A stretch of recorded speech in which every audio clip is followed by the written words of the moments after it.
cómo recuerdo la época en la que aparecen las primeras computadoras personales en el país. La recuerdo como una época en la que te miraban realmente como si fueras un bicho raro. Recuerdo que en casa, la casa de mi viejo, yo todavía vivía con mis viejos, eso fue, debe haber sido por el 84, 85, muy poquito antes que yo me fuera a vivir solo, había un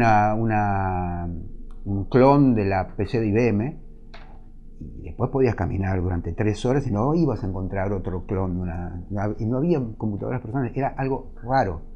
Y eran además una porquería. Vos corrías el simulador de vuelo de Microsoft y veías 2 rayas y eso era la pista de aterrizaje, con unos puntitos en el medio y se movía así. Y vos reflasheabas que obviamente teníamos prohibido usar esa computadora. La primera época estuvo muy signada por más que nada las Adrian Commodore, las TI 99. Luego fueron apareciendo otras computadoras como la MSX, casi paralelamente, la Atari también. Y hubo una suerte de competencia en la cual Drean, la Adrian Commodore 74 sobre todo, por la distribución que tenía, por la cadena Scioli, tuvo mucho más penetración que las otras computadoras, pero en la MSX de telemática en un segundo lugar y probablemente la Atari en un tercer lugar bastante más alejado. Nueva Adrian Commodore 64C, ahora con más prestaciones que nunca. Nueva línea, lanzamiento simultáneo con los Estados Unidos. Nueva Adrian Commodore 64C, la computadora personal más vendida del mundo. Usted no sabe en qué momento del día puede estallar un problema. En el trabajo, en el hogar, en la educación de sus hijos. Apague todos los problemas. En estas fiestas, encienda una Talent MSX. Computadora Talent MSX. Tecnología y talento en su casa. FATE hizo una industria en calculadoras, FATE Neumáticos y la división electrónica, una industria muy importante en calculadoras y iba a sacar un modelo de computadora que iba a competir contra IBM. Diferentes hechos políticos que yo no te puedo dar veracidad, dicen que como FATE era parte del Estado, una empresa muy grande de informática habló con el gobierno, que era el gobierno de facto en ese momento, le hizo cerrar la división electrónica, porque sabían que la competencia iba a ser durísima. Cerveni es una fábrica de motores que en un momento de la década del 70 se lanzó a hacer desarrollos electrónicos y en la década del 80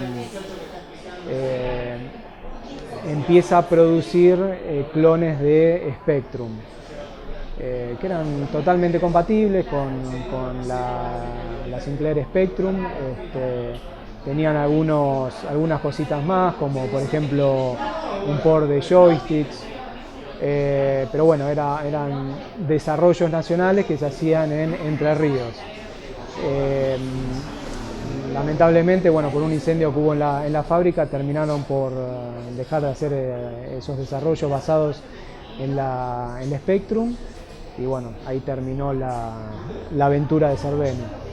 No tuvieron la repercusión de Drean, tuvieron algunos adeptos, ¿sí? Pero hay una cosa que es muy importante, más allá de lo que cada uno se dedicaba inicialmente, ¿sí?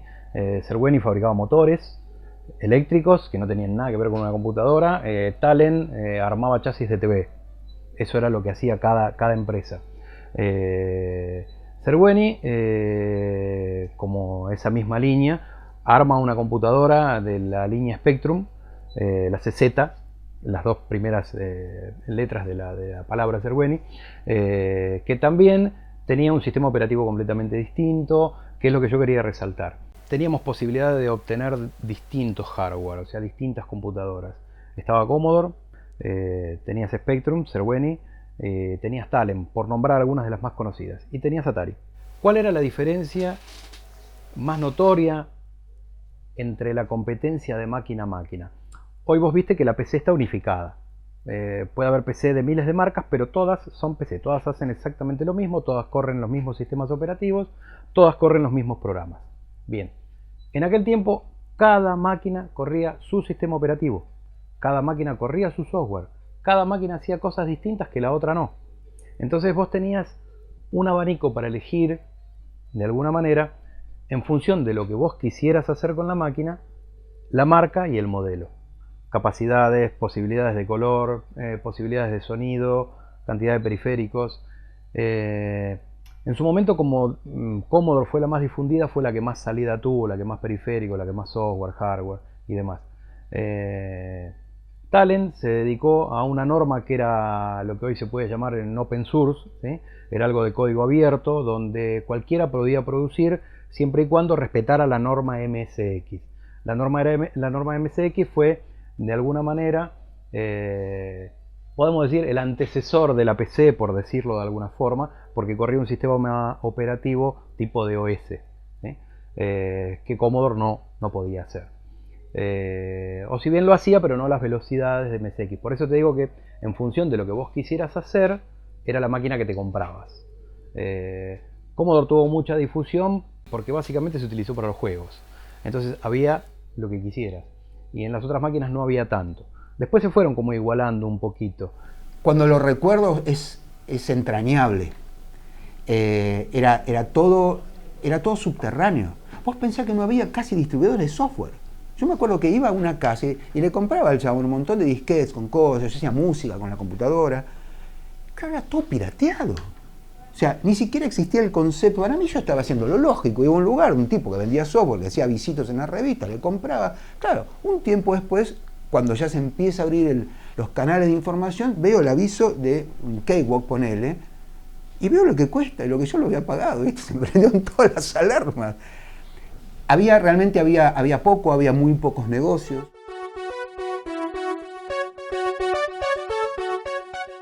¿Cómo empezó todo? O sea, en realidad empezó por mi vieja.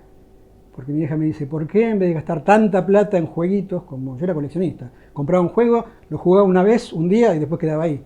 Pero era loco por tener lo último. Y me dice, tenés tantos juegos, ¿por qué no haces como tus amigos que copian y venden juegos? En el caso de lo que era la venta y copia del software, en aquel tiempo, que era que todos querían ser el que lo había traído, pero en realidad ninguno traía nada. O sea, uno de los pocos que traía, si no el único, era Bad Boy. Traía cosas de afuera y él hacía una presentación. Su presentación, Bad Boy, con una musiquita clásica, qué sé yo.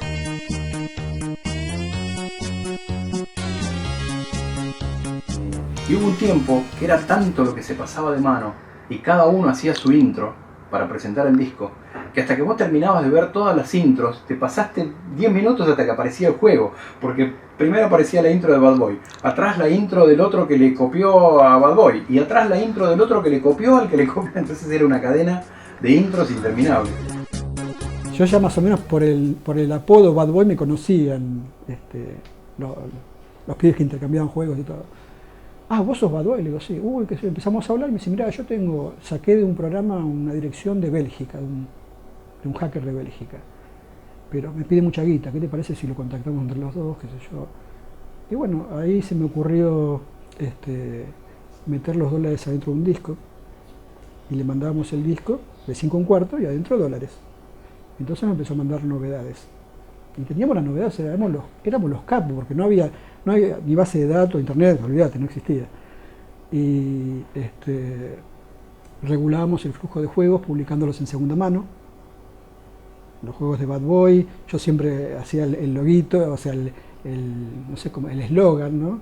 Los mejores juegos, y tenía mucha labia para inventar eslogan. Y bueno, empecé a tener clientes que venían a comprarme las novedades a casa. Por 2 docenitas de factura me daban el paquetito con...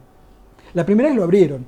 Dijeron, ¿qué es esto? Le digo, no, estos son programas. Yo le digo, trabajo en un hospital y bueno, hay cosas de uso médico y todo, que bueno, yo soy el encargado de conseguir la parte de biblioteca a los médicos para que estudien y se modernicen. Ah, qué bueno, qué interesante. Pero que iban a abrir un disquete, a ponerlo para probarlo, a ver qué era. Nada, abrieron, vieron lo que era y listo. Entonces, bueno, yo un agradecimiento, me crucé enfrente, compré 2 en la factura, y cuando vi la sonrisa oreja a oreja de todos los empleados, dije, bueno, chao.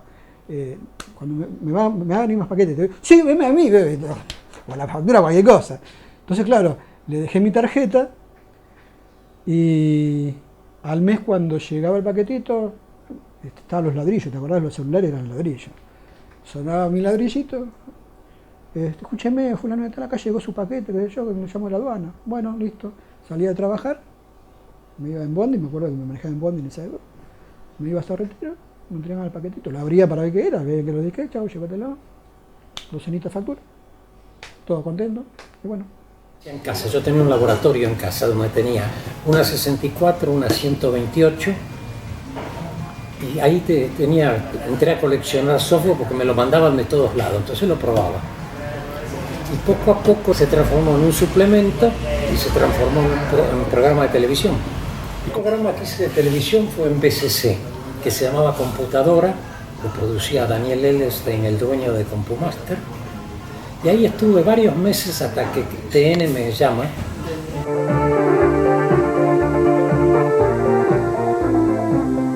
Hola, soy Enrique Monzón y esto es TN Computación. K64 en ese momento era lo más. Lo más, y siempre recuerdo esto. Algunos de los dueños de K64 tenían Láser 102, lo que hoy es Aspen 102. Y Láser 102 a la mañana transmitía un programa para computadora.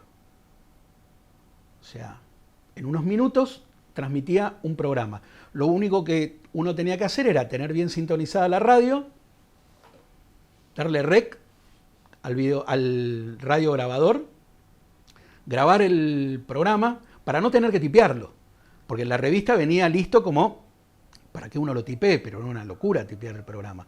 Entonces, la forma de hacer un download de un programa en ese momento, una descarga, era esa, poner Láser 102 a la mañana, grabar el programa. Una vez que el programa estaba grabado, se metía en un dataset, se conectaba a la computadora y de ahí se levantaba. Era muy loco en ese momento. Estamos hablando 86, 87, 88. La gente que en ese momento estaba en el tema informático lo entendía. Cuesta más que se entienda hoy que en ese momento. Pues es muy loco esto de hablar que se bajaba un programa de computación que se transmitía por una FM. Es más, yo creo que si lo hacemos hoy queda como novedoso. O sea, 30 años después queda como novedoso.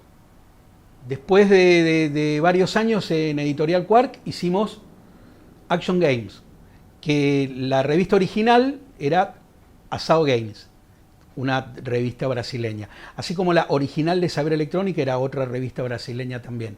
Arrancamos con Action Games haciendo y produciendo, aprovechando las notas que hacían en Brasil.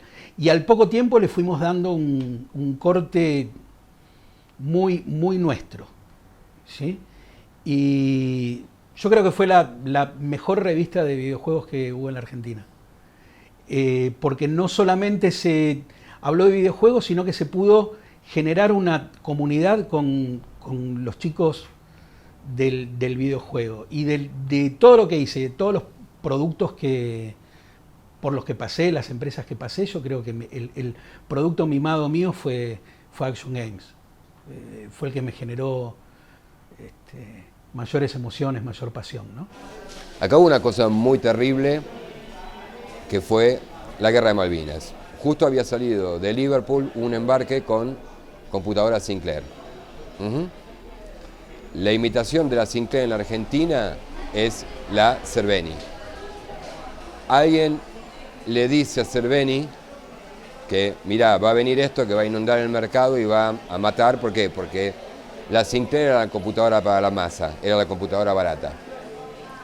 Acá se empiezan a fabricar Cervenis. Las primeras Cervenis vienen de Portugal. ¿Por qué? Porque nosotros estábamos en guerra con Inglaterra. Vos no podías comprarle, o sea, comprarle a Inglaterra era ser un traidor. Entonces, ¿qué hacía la industria? Las pasaba por Portugal, las sacaba de Inglaterra, las pasaba por Portugal, le ponían eso de Portugal, las entraban por Brasil y iban a Santa Fe. O sea, si querés que te cuente la historia de la industria argentina en computadoras es descarnada. ¿Sí? Sí hubo gente muy seria que hizo algo, pero mucha gente solamente pegaba etiquetas. Compraba afuera y pegaba etiquetas. O compraba las piezas sueltas y pegaba la etiqueta y decía, hecho en Argentina, y no, eso es ensamblado. Dream Commodore 64, la administración de su empresa. Ahora con Dream Commodore 64 es fácil. Con los videojuegos más divertidos. Dream Commodore 64, la computadora personal más vendida del mundo. Cuando nació la empresa Dream, que esto lo conocimos después, no se iba a llamar Dream con N, se iba a llamar Dream como sueño en inglés, pero no se lo permitieron. Porque en ese momento teníamos así como si tenías un hijo y no le podías poner un nombre americano, la empresa tampoco podía tener un nombre americano. Y Dream significaba sueño, que en teoría me imagino que ha sido el sueño de Ernesto Besone, pero no se lo permitieron, por eso terminó con la N al final y quedó Dream. Así, con el nacimiento de Dream, que nació para producir lavarropas y demás, bueno, la visión de Besone, que fue un empresario que tuvo esa visión, logró poder hacer que fuera el único representante de esa marca, como te decía antes, en América Latina prácticamente, porque no hubo otra empresa en América que hiciera o pudiera tener una licencia para producir esta computadora en su país. ¿Vos crees que eso sea descarnado con esto? Sí. El argumento de el armado de computadoras, ¿sí?, es simplemente la base para cobrar subsidios. Lo fue. Vos podés ir al primer piso y vas a ver una computadora Monroe que dice hecha en San Juan y no está hecha en San Juan. Se trajo de otro lado. Lo mismo que vos traías con las ColecoVision, ¿sí?, se traían a Ushuaia, se les pulía con una piedra el hecho en Estados Unidos y se le ponía a industria argentina. Nosotros no fabricamos televisores, ensamblamos televisores. Nosotros no fabricamos teléfonos, ensamblamos teléfonos. Y no fabricamos computadoras, ensamblamos computadoras. Hay que tener claro eso. Lo que pasa es que el ensamblado no tiene subsidio, el fabricado sí tiene subsidio. Eso lo podés seguir desde el 80 hasta ahora. La PC se empezó, digamos, a popularizar, redujo los costos de una manera terrible y vos tenías toda la computadora completa por mucho menos de lo que tenías una computadora de estas, ¿no? Entonces, bueno, eso fue lo que hizo que esta fuera decayendo con el tiempo hasta dejar de existir. A partir del momento que comienza a profesionalizarse, empieza a ver en muchos hogares la computadora, ¿sí?, para profesionales también. Primero fue más que nada, la empezaron a tener gente vinculada a la informática. Después gente que la usaba para jugar también. Y después otros profesionales que encontraron una herramienta en la computadora. Y hoy que tenemos una computadora, pues es un medio de comunicación. Ya las tareas ofimáticas, ¿sí?, quedaron desplazadas. Hay gente que, no sé, la última vez que tocó un Word fue hace 2 años. Un Excel jamás, ¿sí? Pero sí usa todo lo que está vinculado con la comunicación, ¿no? Y una computadora es un medio de comunicación, ya dejó de ser esa herramienta para mucha gente que tenía que ver con la informática.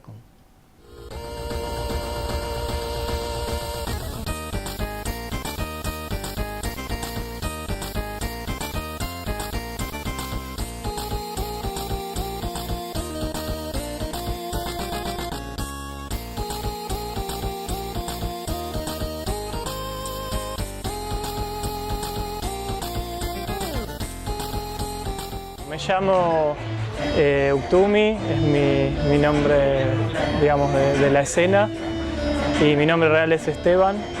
Yo hago música en distintas plataformas 8 bits, pero principalmente Commodore 64 y Amiga.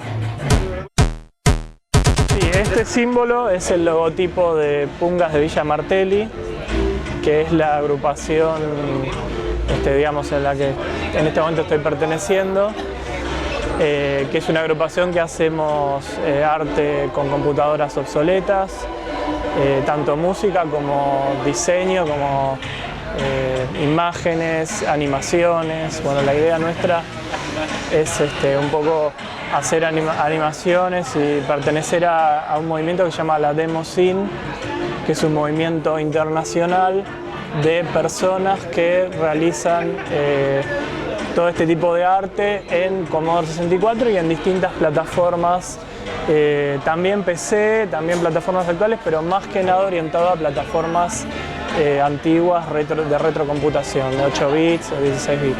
Elegí Commodore 64 porque me gusta el sonido, me gusta la expresividad que tiene el chip que tiene la Commodore, específicamente Commodore 64. Principalmente, en realidad empecé con la PC a trabajar con emuladores y bueno, y después realmente me interesó conseguir la máquina real y empezar a experimentar con la máquina real, con los filtros, tratando de explorar las limitaciones que tiene y tratando de conseguir algo interesante y particular a partir de esas limitaciones.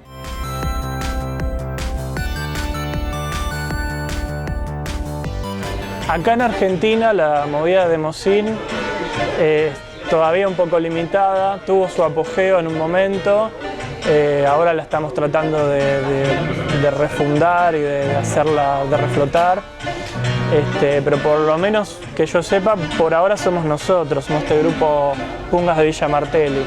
Y también ahora quizás la movida pasa por otro lado, ¿no? La movida pasa por eventos donde se rescata la música de 8 bits, la música chiptune, la música de videojuegos.